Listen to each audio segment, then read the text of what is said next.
République devait se focaliser. Aujourd'hui, les écoles désactivées sur l'ensemble de la province du Kassai central. Voilà les problèmes fondamentaux que le président de la République devait attaquer. Parce qu'il n'est pas président de la République seulement de Kinshasa. Il a été voté un grand nombre de la population ici à Kananga. Pourquoi il ne vient pas dire même un simple merci? Seulement aux États-Unis, en Europe, on va en Afrique. Mais au Kassai où vous avez eu le pouvoir, pourquoi vous ne venez pas? Est-ce qu'il n'a pas tout ce dont nous parlons? Parce que ce dont nous parlons, ça va à travers le monde. Qu'est-ce qu'il a fait à Kananga? Rien du tout. Chez moi, à Kazuma, il n'y a même pas une simple route. Des certes agricoles. Il n'y en a pas. Ce n'est pas Mozart qui va me contredire. Mais chez lui à Dibaya, est-ce qu'il y a ceux qui sont à Dibaya qu'ils appellent? Est-ce qu'il y a des routes, des desserts agricoles? Je ne pense pas. Mais des écoles sur la ville. Au Kemba, c'est hier que j'ai vu Mozart aller donner 20 bancs au complexe scolaire Kele. Pour une école, vous donnez 20 bancs, n'est-ce pas? Alors, une école qui a plus de 1000 élèves. Ces élèves-là vont être bien placés? Je ne pense pas. Alors, je voudrais que Mozart, comme moi, avons milité pour le changement, que le président de la République comprenne que le peuple est en train de vivre dans une misère récurrente, qui ne dit pas son nom, et qui est à la base de tout ça, c'est la mauvaise gouvernance. De la part de qui? Du président de la République. Parce qu'il voyage beaucoup. Il ne fait que voyager. Toujours des discours fallacieux.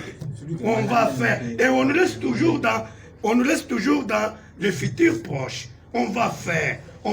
Maintenant, nous tendons vers 2023 pour la tenue des élections.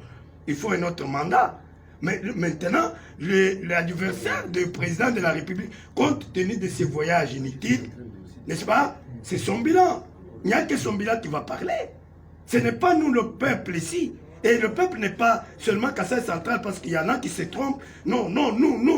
Il y en a qui vont même tribaliser des choses. Oui.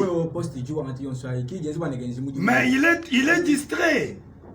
Je dis bien, il est distrait. Il n'a pas suffisamment du temps pour s'occuper du social. Il a plus chez nous aujourd'hui. Tu les jettes à quel niveau? Et regardez ceux qui vont à Katoka, au quartier hôpital. On ne sait pas même se promener.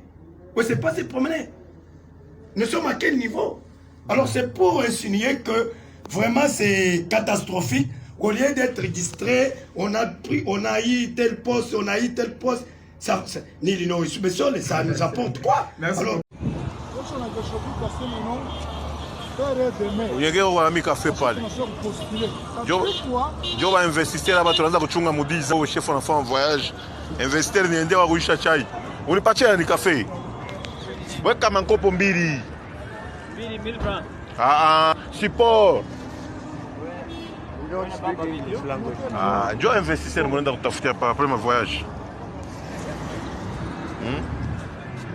Les investisseurs.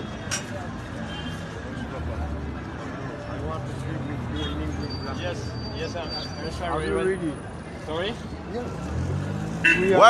Where are you from, Papa? You from India, from Pakistan, from... C'est difficile qu'on ait la paix présentement à Ituri. Les Wanyagwisha entrent là-bas jour et nuit. Et puis ils ont des armes. J'avais dénoncé 2 fois ces problèmes-là. Ça risque de créer des problèmes dans les jours à venir. C'est ce que j'avais dit. Je me souviens, 2 fois j'ai parlé de cela.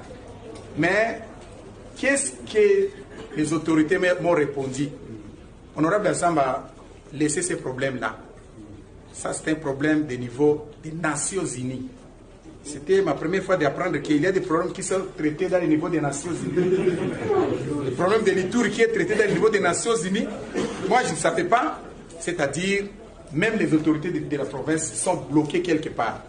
Si les autres autorités de la province sont bloquées quelque part, à combien plus forte raison, nous les honorables députés, espérer à la paix présentement à l'Ituri, c'est quelque chose très très difficile. La grande responsabilité, c'est au président de la République. Le président de la République trompe beaucoup.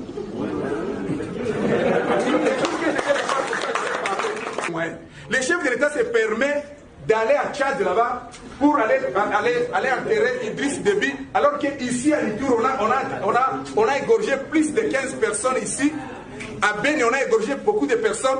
Est-ce que moi, je commence à douter si le chef de l'État a vraiment le souci de la population iturienne? Il a promis les cantonnements, rien. Il a promis le désarmement, rien. Il a promis beaucoup de choses, rien. Il avait dit qu'il viendra rester ici, rien. Tout ce qu'il promet, il ne le fait pas. Les jours que le président de la République viendra ici, je vais le dire à face comme ça.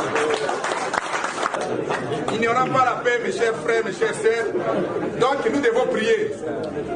Moi j'ai conclu en disant que nous devons prier. Prions seulement. Mettons confiance à Dieu. C'est Dieu seulement qui va nous donner la paix. Parce que ces militaires-là, ces chefs de l'État-là, ces membres du comité de sécurité-là, à qui nous croyons, ils ne nous aident pas.